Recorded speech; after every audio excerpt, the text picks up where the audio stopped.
Hello കൂട്ടുകാരെ, ഞാൻ വെച്ച ചക്ക എരിശ്ശേരിയാണ്. എല്ലാവരും ചെയ്യണം. ചക്ക ചേർത്തിട്ടുള്ളത് മുളക് പൊടി, മഞ്ഞൾപ്പൊടി, തേങ്ങ, വെളുത്തുള്ളിയും ജീരകം, കുരുമുളക്, പിന്നെ ഉപ്പ് ആവശ്യത്തിന്, കരിവേപ്പില ഇട്ടിട്ടുണ്ട്.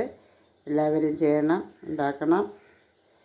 എൻ്റെ പേര് സുഗന്ധി ബ്ലോഗ്. എല്ലാവരും കാണണം, എല്ലാവരും സബ്സ്ക്രൈബ് തരണം, എല്ലാവരുടെ സപ്പോർട്ടും ഉണ്ടാവണം.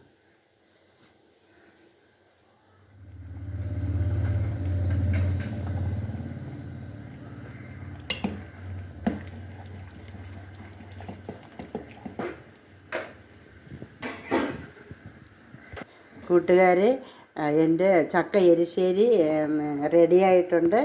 എല്ലാവരും കാണണം, സബ്സ്ക്രൈബ് ചെയ്യണം. എല്ലാവരും എൻ്റെ സപ്പോർട്ട് ഉണ്ടാവണം. എല്ലാവർക്കും എൻ്റെ നൂറ് നന്ദി, നമസ്കാരം. എൻ്റെ പേര് സുഗന്ധി. ചക്കയിൽ ചേർത്തിട്ടുള്ളത് തേങ്ങ, അല്പം മുളക് പൊടി, കുരുമുളക്, വെളുത്തുള്ളിയും ജീരകം, മഞ്ഞ, ഇച്ചിരി ഉപ്പ് പൊടി, പിന്നെ കരിവേപ്പില. ഇത്രയാണ് ഞാൻ ചേർത്തിട്ടുള്ളത്. എല്ലാവരും ഉണ്ടാക്കണം. എല്ലാവരുടെ സപ്പോർട്ട് എനിക്കുണ്ടാകണം.